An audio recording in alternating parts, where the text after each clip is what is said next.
Okay, God bless you. Today is January 6th, 2024, and I will be going over Proverbs chapter 6.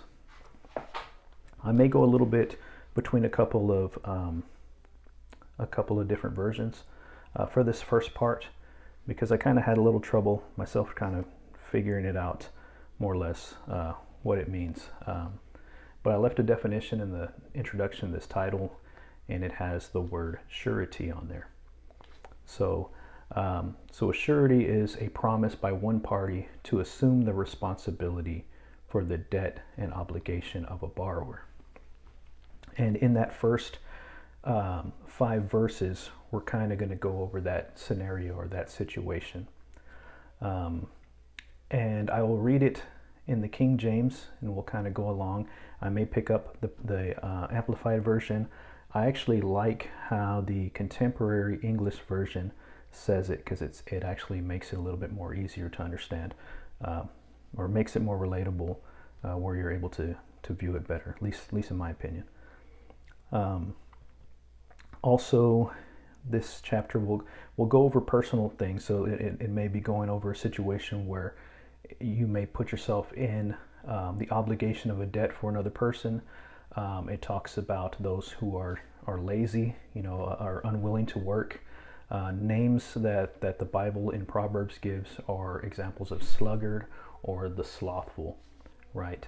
Go to the ant, thou sluggard. And what is a sluggard? A slug, kind of like a slug, a snail, slow moving, doesn't want to get up, doesn't want to do that, doesn't want to do anything to get themselves out of that situation. The same thing for a slothful person, just like you would imagine a sloth, slow moving, hairy animal that doesn't want to get out of that situation. They're too lazy for the things. And it talks a little bit about scenarios of, if you live your life with that purpose, you're not going to have anything. So to have wisdom and to have that ability to make wise decisions in scenarios so you don't have to lack later on in the future. So this will go over a little bit about that type of person, someone who may try to cover the debt of another person. And it may even also go a little bit into adultery and avoiding adultery. We've gone over that in the previous chapter before, and it is telling you words like the words of a horse. What is not the words? Basically, the lips of a horsewoman, or the lips of an adulteress or seductress, are sweeter than honey, or sweeter than a honeycomb, and you can look at that as somebody who sweet talks you, or hey, don't be persuaded by this person's speech. Don't let her lure you in by that. And this will go over avoiding a little bit more on the avoiding the adultery part of things. But there are 35 verses in this chapter 6, and now we're starting to get on certain topics that he's telling you, do this, don't do this, here's the example, and so on. So, to avoid disaster, chapter 6, verse 1, my son, if thou be surety for thy friend, if thou hast striken thy hand with a stranger, if you've gotten an agreement with somebody because you're going to take the loan over, you're going to commit responsibility, collateral or something on your behalf, co-signing for the sake of someone else. If you're making that arrangement, you're snared. It says, thou art snared with the words of thy mouth. Thou art taken with the words of thy mouth. Now he's giving you a scenario on how to get out of that situation. He said, do this now, my son, and deliver thyself. When thou art come into the hand of thy friend, go, humble thyself, and make sure thy friend. Give not sleep to thine eyes, nor slumber to thine eyelids. Deliver thyself as a roe from the hand of a hunter, and as a bird from the hand of a fowler. It says, basically, if you make an arrangement where you are going to be like a cosigner, or you have collateral or an asset on behalf of someone else. So you go to a bank and you say, my neighbor, he doesn't have any line of credit, he doesn't have anything, but he seems like a good person and I want to help him out. Look, I'll co-sign on behalf of him. I have a farm, or I have something to put up of collateral or value. If he doesn't pay, then it puts me in the situation of having those assets stripped from me. And you don't necessarily know this person. It's just a person that lives beside you. And now all of a sudden he's somebody who isn't paying off his loan. He isn't, maybe he used it to get a car or something, right? And now he's not making those payments. And now this lender, this bank or whoever, is now coming after you. He's coming after you. He's coming after your assets. And he's telling you, look, you're snared. You put yourself in a trap, right? Because here you went and you thought highly of this person, or you thought more of this person, gave them more credit than they're able to do so. Go to this person and see if he can be released from the debt, if he can get out of that contract. Come to him and say, look, I know that you're probably not making these payments and it might not mean anything to you, and forget the bank, they can take your car. That might be the attitude that you have, but I have my assets on the line. I have my farm on the line. I have my household and things that they're trying to threaten to take from me.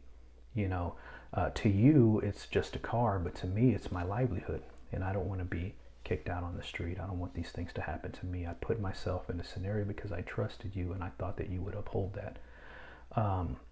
So it's telling you more or less to humbly come before your neighbor, let him know your situation, keep him, uphold him.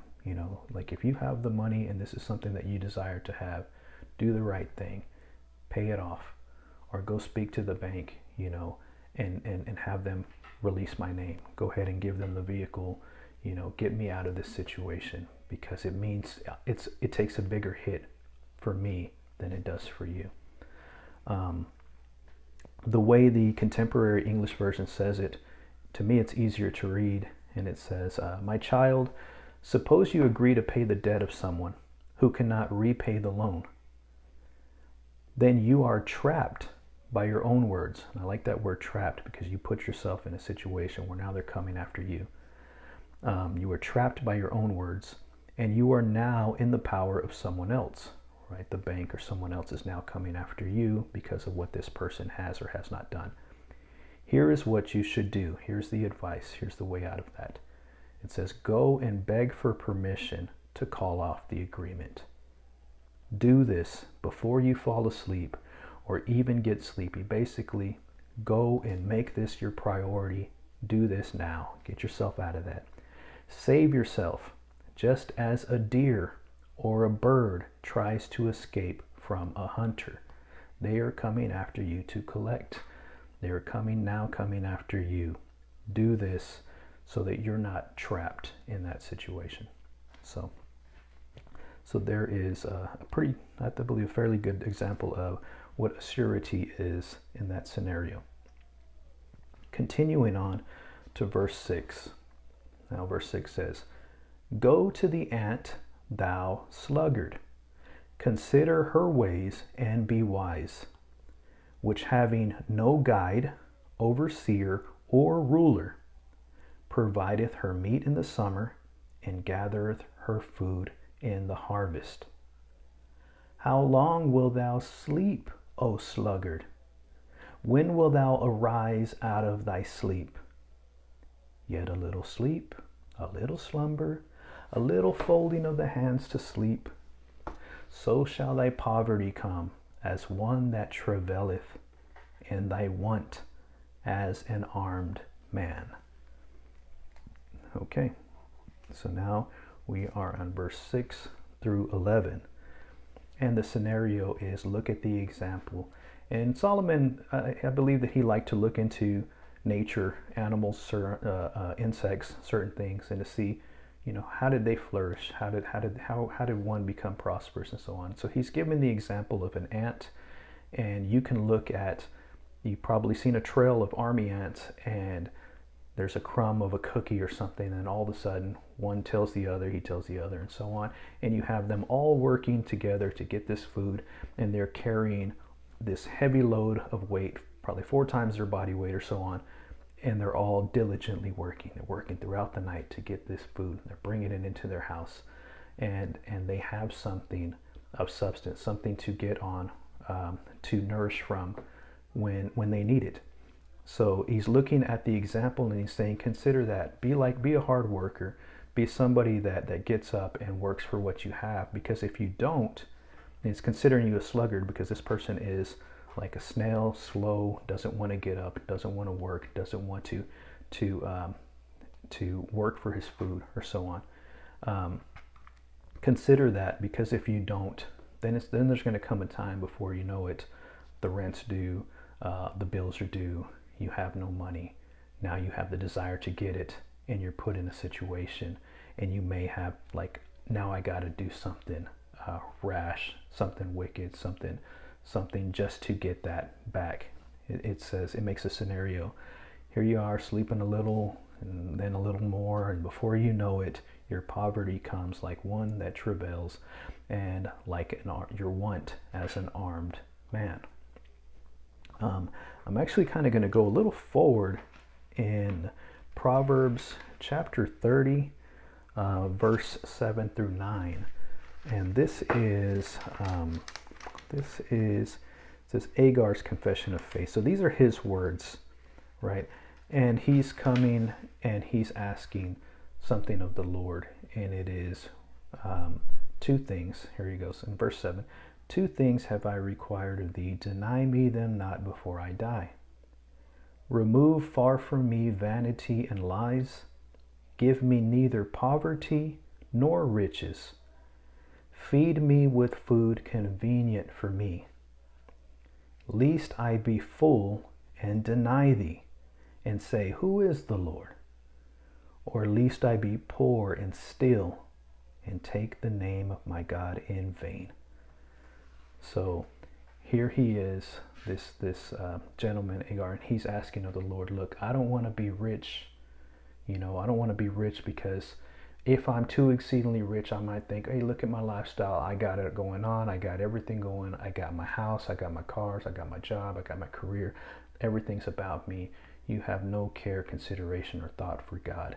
And you're putting money as your God before God. And one day you're going to realize it wasn't worth anything. It's there's a verse, what does it profit a man to gain the whole world and lose his own soul? And what can a person give in exchange for his soul?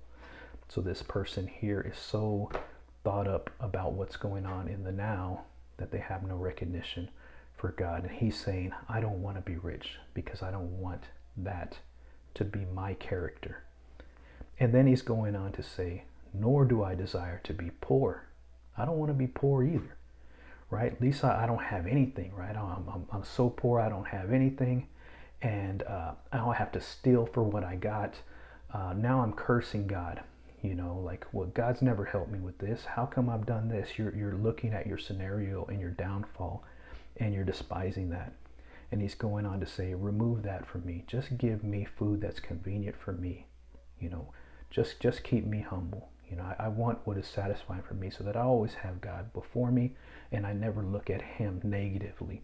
I always have the cross before me, the world behind me, but I always have that there. I always have God there, and in having those traits of being rich or being overly rich or being overly poor, you might not have that outlook.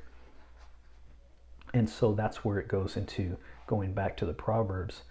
It's going to verse 10 and 11. It says, yet a little sleep, a little slumber. So here's this person that's too lazy to work, and here they are sleeping, they're not working. And then all of a sudden, so shall thy poverty come as one that travaileth, and thy want, thy desire, as an armed man. Now you have a need, right? Now you're out in the cold, rent's due, it's freezing outside, you have nothing, you've reached rock bottom. Now, where's your house that you used to sleep in? Where's this place? Now, how are you going to get it back? How do you want to get that back? And people make very bad decisions on something like that, which is their own doing. If you have wisdom, you have the ability to make right choices, and you don't want to fall into that path. Going into verse 12, and I might pick up in the Amplified version on that one a little bit. Going into verse 12, where we at? It says, "A naughty person, a wicked man, walketh with a froward mouth. He winketh with his eyes. He speaketh with his feet. He teacheth with his fingers. Frowardness is in his heart. He deviseth mischief continually. He soweth discord. Therefore shall his calamity come suddenly. Suddenly shall he be broken without remedy." So here we are from 12 to 15. I'll reread that in the Amplified version. "A worthless person, a wicked man, is one who walks with a perverse, a corrupt, vulgar mouth, who winks with his eyes like in mockery, or shuffles his feet to signal, who points with his fingers to give subversive instructions, who perversely in his heart plots trouble and evil continually, who spreads discord and strife. Therefore," it goes to say, "the crushing weight of his disaster will come suddenly upon him. Instantly will he will be broken, and there will be no healing or remedy, because he has no heart for God."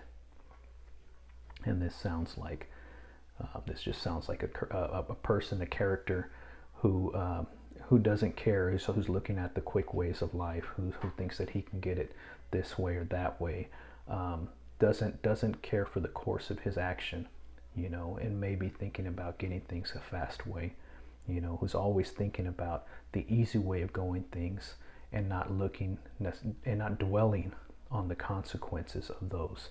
So then he gets caught in a situation because he robbed a liquor store and thought that was the fast way to make money, or so on. He was thinking of something evil, continually coming up with a plan on how I'm going to get mine. And now you have the consequences of that. Right now you're locked up and you have a long-term sentence going on. You're locked up for some time. Here you are. The crushing weight of what you've done has now been put on you. Because you never acknowledged God. You never had no thought for it. You only thought about your actions, and you're only thinking of faulty, wicked ways there. So continuing into verse 16. "These 6 things doeth the Lord hate. Yea, 7 are an abomination unto him: a proud look, a lying tongue, and hands that shed innocent blood, a heart that deviseth wicked imaginations, feet that be swift in running to mischief, a false witness that speaketh lies, and he that soweth discord among brethren." Okay. I see this, and I think a lot of Jesus Christ. You had the Pharisees. They were proud. They were trying to make accusations. They shed innocent blood. They put Jesus on the cross. You have even those trying to make lies and so on. But also it's referring to people. And I like, it gives a number here, 6 things, and then it gives a number 7. And the Bible is full of numbers, and they're speaking to us. Figure me out. What do we all have in common? What do all these numbers seem to all tell you? 6 is usually like the number of man. It's even told in Revelation when they're referring to the mark of the beast, 666. It says, "For it is the number of a man, and his number is 666." Adam, man, was born or brought out on the 6th day. And then 7 is usually the word completion. You have there the number of completion. On the 7th day, right? God rested. He made it holy. This is the Sabbath, and he rested. And the Bible is full of sevens there. Noah was called into the ark about a week before it occurred, on the 7 days before the flood. Um, Jacob worked 7 years for his wife. He wanted Rachel, right? He worked 7 years for her, he got Leah. And then he had to work another 7 years and he got Rachel. So there's a 7 there. Sometimes they follow a series. That one followed a series. In the story of Joseph, 7 years of plenty, 7 years of famine. When they walked the walls of Jericho to come into the promised land and the walls fell down, they walked it 7 times. I believe on the 7th time, they walked it 7 times. So there was another series there, and made a big shout and so on. The walls came down. There are 7 trumpets, 7 vials, 7. There's a lot of 7s there, and it's so much. It's probably the most the most called out number in the entire Bible. But I think in many ways God is saying, what do they all have in common? If you're studying me, if you're studying these numbers, if you're studying these things, what am I trying to tell you? 40 does that a lot. And I think 8 is another one. I'll tell you 8 here at the end of this one, if you're open for that. But he's going on to say 6 things God doesn't like. And when it comes to 7, they are an abomination. So he doesn't like us to lie, right? What does he says? A proud look, somebody who's arrogant, somebody who's lying, somebody who's quick to do harm to others, to shed innocent blood, someone who's always thinking wicked imaginations, quick running into trouble, someone who's lying or spreading rumors, someone who sows discord among brethren, someone who causes problems, deviceness, separates others through gossip or just bringing about those things. God does not desire those from us, and he doesn't want us to do any of those things. So he's calling those things into recognition. If you have any of those faults, come before the Lord, repent, come out of that. He doesn't desire us to be in that way, and come follow him in righteousness. Going into verse 20, we're getting a little bit about more advice about avoiding adultery. So here we are. It says, "My son, keep thy father's commandment and forsake not the law of thy mother. Bind them continually upon thine heart and tie them about thy neck. When thou goest, it shall lead thee. When thou sleepest, it shall keep thee. And when thou awakest, it shall talk with thee. For the commandment is a lamp, and the law is light, and reproofs of instruction are the ways of life. To keep thee from the evil woman, from the flattery of the tongue of a strange woman. Lust not after her beauty in thine heart, neither let her take thee with her eyelids. For by means of a whorish woman a man is brought to a piece of bread, and the adulteress will hunt for the precious life. Can a man take fire in his bosom, and his clothes not be burned? Can one go upon hot coals, and his feet be not burned? So he that goeth into his neighbor's wife, whosoever touches her, shall not be innocent." Going on to say, "Men did not despise a thief if he steals to satisfy his soul when he is hungry. But if he be found, he shall restore sevenfold." There's another 7 there. "He shall give all the substance of his house. Whoso committeth adultery with a woman lacketh understanding. He that doeth it destroyeth his own soul. A wound and dishonor shall he get, and his reproach shall not be wiped away. For jealousy is the rage of a man. Therefore he will not spare in the day of vengeance. He will not regard any ransom, neither will he rest content, though thou givest many gifts." So going into the advice of 20 on to about 23 or 24, he's going on to say, hey, take these words, be wise, always keep them before you, listen to them, wrap them, wrap them on your heart, keep them in your heart, know the right thing to do, wrap it on your neck like a necklace, wear it on there, always remember it. He's giving examples, let that go before you, let the consequences of the actions that what's going to happen if you go down this route, let that be before you. And if you know beforehand the scenarios that these things could cause, it's going to keep you peaceably. It's going to keep you at peace when you're put in that situation and you make the right choice because you knew the outcome of it. So you're going to sleep and your sleep's going to be comfortable, because you're listening to these commandments. It goes on to say, for the commandment is a lamp and the law is light, and reproofs and instructions are the ways of life, or the way of life. Correction, instruction to know the right thing to do. You're living a right walk. You're living a righteous walk. You are in harmony.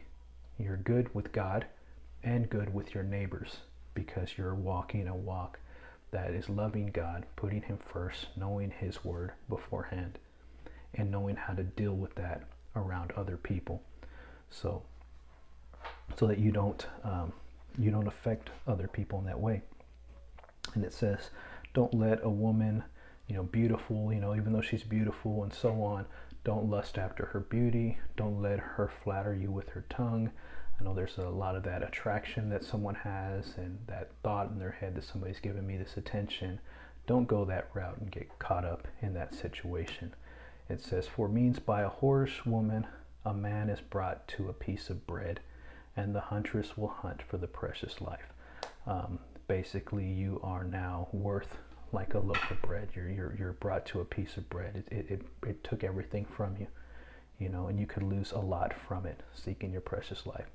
And it's saying, can a man take fire in his bosom and his clothes not be burned? Here, if you go and you make this choice, if you go and you make this move, do you think it's not going to affect you?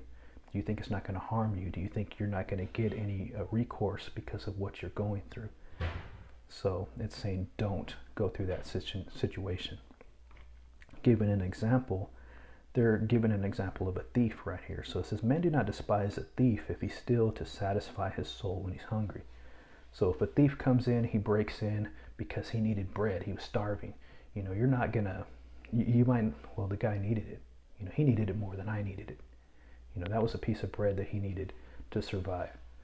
But if somebody's breaking into your house and they're there to steal something from you, you catch them, beat them up, whatever you do, you get enough people in there to bound them, call the police, pay me what you got, pay your fine, I'm going to persecute you, I'm going to do this.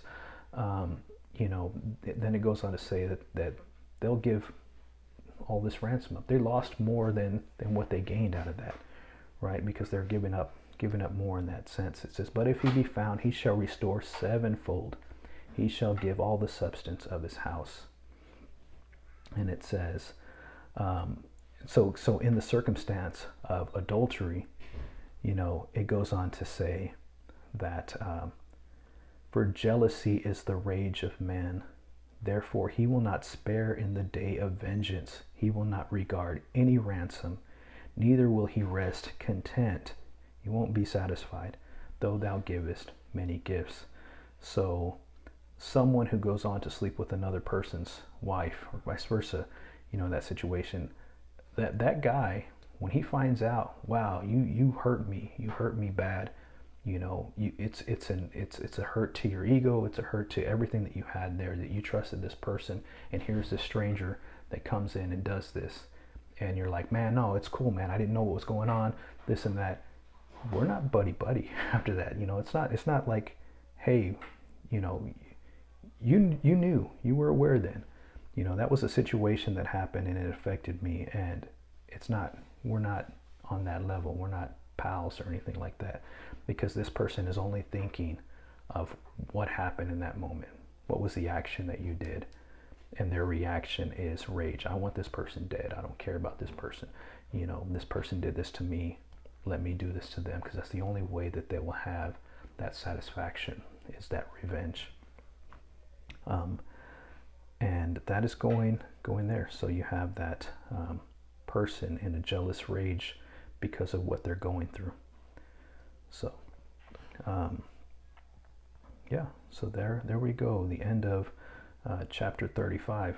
So I pray that we're learning more and more as we're going along, gaining more insight to wisdom and situations and things that we can do and things that we can't do when we walk in our daily lives. Yeah, I pray that we continue to look at these words that that Solomon, the wisest man on earth, and during his time extremely wise, that people traveled far and wide to come see. I pray that we heed that instruction and don't have to deal with those circumstances or situations that happen afterwards. Oh, about to close, but I said I was going to tell you what the number 8 means.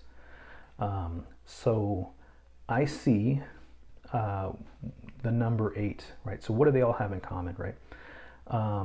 So going into 8, the story of Noah, only 8 of them were saved. I see 8 as a new beginning. Only 8 of them were saved. They made it to the promised land. Abraham, when they circumcised the gentleman, as an act that we're going to follow you, Lord. And how are we going to do our oath, right? Kind of like blood brothers, how are we going to do our oath? Well, we are going to circumcise each of the males on the 8th day. And so to me, that circumcision is telling the message. What are you doing when you circumcise yourself? You are cutting off the flesh, right? This is your sexual organ that brings you pleasure, and you're saying, I'm discarding that. I'm cutting this out of my life, and I'm done with that. So to me, the hidden message of circumcision is cutting off the flesh. You are saying, I'm no longer going to follow after these lustful ways. I'm choosing to follow you, which is a new beginning, right? The old life is left behind. The new me is trusting in the Lord.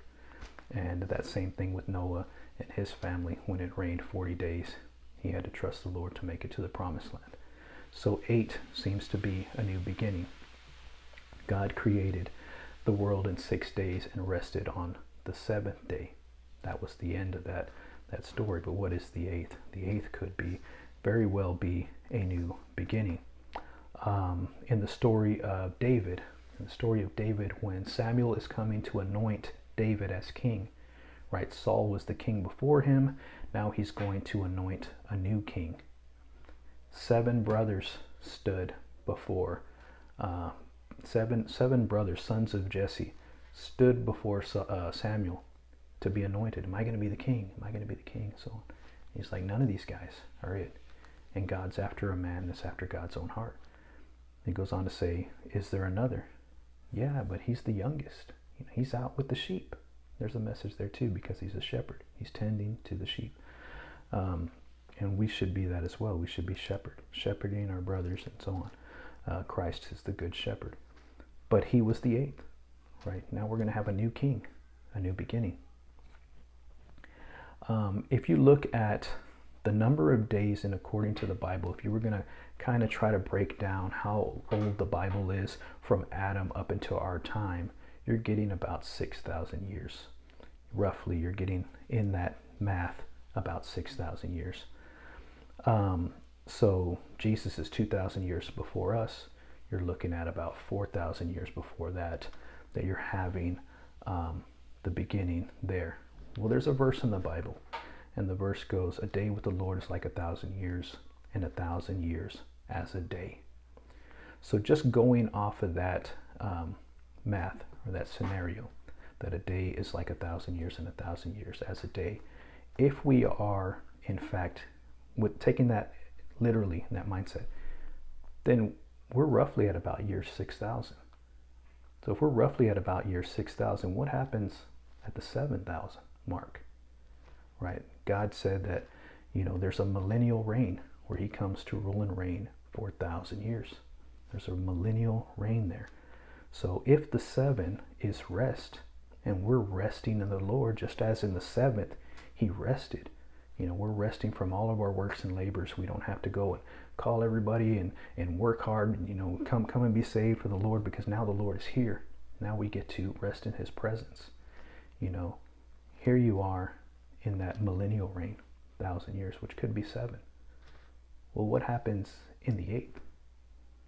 That could be the new beginning, when the pit is opened up and judgment has come, the day of judgment. Here we are walking 4,000 years with the Lord, and now those whose names aren't written in the Lamb's Book of Life are cast into the lake of fire with the devil and his minions. 8th could be eternity. In fact, even the number 8, if you hold it on its side, has that infinity loop going through there. So just seems like some of these words, some of these numbers too, when you start to look at what do they all have in common, what is God telling me, it seems like he's telling us a lot out of that. So that's just my 2 cents on that number there, but I thought I'd give it in because I said when we got to verse 16, 6 things the Lord hates, 7 are abomination. He's using 7. 7's all over the Bible. I thought I'd give my input on 8, but no, this is a long chapter, or I made it long, but thank you if you stuck it out. I pray that you gain a lot from the Lord's Word. As always, you can get more from it from reading it. You can hear it from me, but when you get your quiet time with the Lord and you're sitting there, he's speaking to you. And I pray that you give your heart over to him. God bless you, and thank you. In Jesus' name.